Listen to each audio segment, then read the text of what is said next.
오늘은 베드로전서 5장 1절 말씀부터 7절 말씀까지입니다. 우리 함께 봉독하시겠습니다. 너희 중 장로들에게 권하노니 나는 함께 장로된 자요 그리스도의 고난의 증인이요 나타날 영광에 참여한 자니라. 너희 중에 있는 하나님의 양무리를 취대 억지로 하지 말고 하나님의 뜻을 따라 자원함으로 하며 더러운 이득을 위하여 하지 말고 기꺼이 하며 맡은 자들에게 주장하는 자세를 하지 말고 양무리의 본이 되라. 그리하면 목자장이 나타나실 때에 시들지 아니하는 영광의 관을 얻으리라. 젊은 자들아 이와 같이 장로들에게 순종하고 다 서로 겸손으로 허리를 동이라. 하나님은 교만한 자를 대적하시되 겸손한 자들에게는 은혜를 주시느니라. 그러므로 하나님의 능하신 손 아래에서 겸손하라. 때가 되면 너희를 높이시리라. 너희 염려를 다 주께 맡기라. 이는 그가 너희를 돌보심이라. 아멘.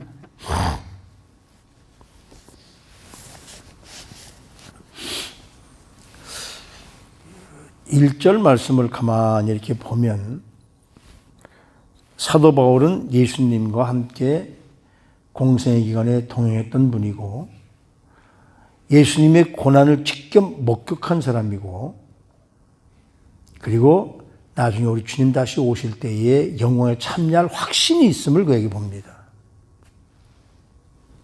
그러면서 나는 그런 예수님의 그 모든 모습을 다 내가 눈여겨봤고 지금까지 함께 했는데 이제 앞으로 그 베드로 사도가 이제 5장의 뒤에 보면 그 5장 그 마지막 절 13절 마지막 절 바로 앞에 있는 말씀을 보면 바벨론에 있는 교회가 너에게 무난하고 그러니까 지금 이걸 보면 베드로 사도가 지금 그 바벨론 그 당시엔 바벨론 없지만 그러니까 우리가 그 상징적으로 보면 로마를 얘기하는 겁니다. 거기서 지금 마가도 함께 있으면서 지금 흩어져 있는 유대인 이 디아스포라 유대인들 그리고 그들이 함께 예배드리는 그 예배에 참여한 자들에게 편지를 하는데 그 지역마다 예배드리는 그 시나고그라고 해서 유대인들이 함께 모여서 예배드리는 그것이 있는데 거기에는 반드시 누가 있냐면 지도자가 있다는 거죠. 초대교회나 이 초대교회만이 아니라 지금 현재에 있는 교회도 바로 지도자적 위치에 있는 자들. 여기 장로라는 것은 지금 말하는 장로보다도 목사님을 의미합니다. 그 당시에 교회 지도자 위치에 있던 사람들에게 몇 가지 중요한 그 원리를 제시해 줍니다. 2절 보면 너희 중에 있는 하나님의 양무리를 취대 억지로 하지 말고 그러니까 다시 말하면 의무감 때문에 억지로 하나님의 일을 해서는 안 된다는 것이죠.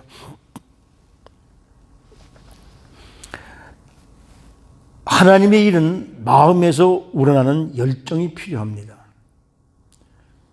남들이 보이기에 남들에게 인기를 끌기 위해서 남들에게 뭐 얻기 위해서 억지로 해서는 절대로 안 된다고 하는 것이죠. 그리고 둘째는 뭐냐면 하나님의 일을 함에 있어서 절대로 물질이 목적이 돼서는 안 된다는 거죠. 하나님의 일을 하는 데 있어서는 하나님의 뜻을 따라서 정말 사명감을 가지고 해야지 억지로 해서는 안 되는 뿐만 아니라 두 번째는 하나님의 일을 하면서 물질이 주가 돼서는 안 된다는 거예요. 돈을 목적으로 해서는 안 된다는 겁니다. 돈뿐만 아니라 개인적인 이익을 목적으로 하는 그 사역은 의미를 잃어버리게 됩니다. 요즘에 이런 말을 하면은 뭐 어떨지 모르겠지만 많은 사역자들이 사역을 함에 있어서 하나님의 사역을 함에 있어서 물질에 많이 좌우되는 것을 보거든요. 그러니까 그것이 목적이 되어져 버리면 하나님을 향한 우리의 사역의 의미를 잃어버리게 돼요. 때문에 하나님의 일을 하는 사람들은 철저한 섬김과 봉사여야 됩니다. 그렇지 않으면 사역의 순수성을 잃어버리고 말죠. 여기 뭐라고 그러냐면 더러운 이득을 취하지 말고 기꺼이 하며. 근데 그 영어 성경에 보면 뭐라고 되어 있냐면 더러운 이득, dishonest, 정직하지 못한 개인, 이익. 정직하지 못한 이익은 안 된다는 거죠. 그리고 but eager to serve. 서브는 봉사하고 헌신 아닙니까? 헌신하기를 간절히 바라라. eager to라는 말은 무엇을 간절히 바라다는 말인데 eager to serve. 하나님의 일을 함에 있어서 절대로 순수성을 잃지 말고 철저한 섬김과 봉사를 해야 된다. 그리고 세 번째 3절에 보면 맡은 자들에게 주장하는 자세를 하지 말고 양무리의 본이 되라. 다시 말하면 권력을 행사하는 것처럼 절대로 교회에서는 직분을 받았다고 해서 굴림해서는 안 된다는 거죠. 교회 직분자는 상하관계가 아닙니다. 얼마만큼 많은 일을 하느냐. 평신도일 때보다 집사가 되면 더 많이 일을 하고 봉사해야 되고요. 집사 때보다 장로가 되고 권사가 되면 더 많이 하나님 앞에 충성하고 봉사하고 섬겨야 되고요. 목사가 되면 더더욱 그래야 됩니다. 그리고 남들에게 명령만 내리는 자세는 절대로 없어져야 됩니다. 그리고 무슨 일이든지 지도자들은 모든 일에 있어서 모범이 되어줘야 돼요. 그러니까 목사는 말할 것도 없고 장로님들도 권사님들도 집사님들도 평신도들의 모범이 되어줘야 됩니다. 그래서 사도 바울은 고린도전서 11장 1절 말씀에 이렇게 말합니다. 내가 그리스도를 본받는 자가 된 것 같이 너희도 나를 본받아라. 사도 바울이 그렇게 말할 수 있는 것은 예수님다운 삶을 내가 살고 있다라고, 사람들에게 내가 본을 받을 만큼 올바른 삶을 살고 있다라고 인정받기 때문에 하는 거예요. 전혀 자기는 그렇게 살지 못하면서 남들에게만 말을 한다면 사람들이 너나 잘하세요 그럽니다. 그리고 넷째는 뭐냐면 사람들에게 본받을 생각하지 말고 하나님께로부터 인정받기를 원해라 그러죠. 4절 말씀을 보면 목자장이 나타나실 때에 시들지 아니하는 영광의 관을 얻으리라. 목자장이 누굴까요? 우리 주님이 다시 오는 것이죠. 우리는 목자입니다. 그러니까 이 하나님 우리 그 교회에 있는 성도들은 목사들의 양이 아닙니다. 누구의 양이냐면 우리 하나님의 양된 양들을 맡아서 뭐랄까요, 치리하고 맡아서 먹이고 맡아서 키우는, 잘 가르쳐주는. 그러니까 절대로 사람에게 보상받으려 하지 말고 하나님께 보상받기를 원해라. 그러면 하나님께 인정받고 보상받기를 원하면 사람들에게도 인정받게 됩니다. 하나님 앞에만 인정받으면 되지, 아닙니다. 하나님 앞에 인정받는 사람들은 반드시 사람에게도 인정을 받게 됩니다. 사람에게 상 받기를 원하지 말고 하나님께 상 받기를 원하십시오. 나는 정말 이 땅에서 사는 동안에 나에게 맡겨주신 주님의 양들을 뭐라 그럴까요? 지시를 일삼는 그런 리더인가?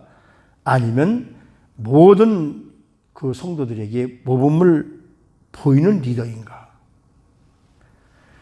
내게 맡겨주신 주님의 일에 얼마나 즐겁게 동참하는가? 억지로 하는 건 아니라는 거죠. 교회 일은 억지로 하는 것이 아니라 사명감으로 하는 겁니다.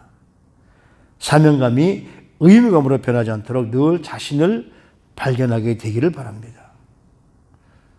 그러면서 이제 5절 말씀에 보면 젊은 자들아 이와 같이 장로들에게 순종하고 다 서로 겸손으로 허리를 동이라. 젊은 자들에게 하는 건 겸손이, 여기서 젊은 자라는 것은 물론 이 문자적으로 젊은 사람들을 얘기하는 것도 있지만 대부분 장로는 우리가 보면 장로는 엘더, 영어로도 엘더예요. 젊은 자들은 이제 여기서 영거라고 하고, 그러니까 나이 많은 사람과 나이 적은 사람, 그러니까 지도자의 위치에 있는 사람들이 여기 젊은 자들을 얘기할 때에 궁극적으로 보면은 바로 이 젊은 자들은 누구냐면 교회의 대부분의 일원들입니다. 교회 성도들 말하는 거죠. 그러니까 젊은 사람들은 그 젊은 사람들대로 자기들이 배운 지식과 혈기가 있기 때문에 젊기 때문에 섣불리 행동할 요지가 있습니다. 그래서 그런 사람들이 조심해야 되는데 왜 그러느냐면 이제 앞으로 이 젊은 사람들이 장로가 될 사람들이기 때문에, 그렇죠? 젊은 사람들이 교회 지도자가 될 사람들이기 때문에. 리더 과정에 있는 사람들은 바로 이 젊은 사람들이 앞으로 리더 과정에 있어야 할 자들임을 알고, 그래서 베드로 사도가 그들에게 잘못된 일을 요구하지 않도록, 그렇기 때문에 이 교회나 특히 하나님이 이 공동체에서는 뭐 해야 되느냐면 앞으로 이 젊은 사람들이 이제 앞으로 리더들이 되어지게 되기 때문에 그 리더들의 뜻이 내게 맞지 않다 하더라도 어떻습니까? 순종하는데 인색해서는 안 된다는 거죠. 좀 미안한 얘기지만 이 장로님들이 되면, 교회 이제 장로님들이 되면, 우리 교회는 그런 분들이 없으니까 제가 자신 있게 말씀드리지만 장로는 뭐냐면 교회의 목사의 하는 일을 돕는 자들입니다. 하나님의 일을 하는 자를 돕는 자들이에요. 목사들이 하는 일을 견제하는 자리가 아니거든요. 바로 그런 얘기를 하는 겁니다, 지금. 그래서 하나님은 교만한 자를 대적하시되 겸손한 자들에게는 은혜를 주시느니라, 이렇게 말씀을 하세요. 잠언 29장에도 보면 이런 말이 있습니다. 사람이 교만하면 낮아지겠고 마음이 겸손하면 명예를 얻으리라, 이렇게 말해요.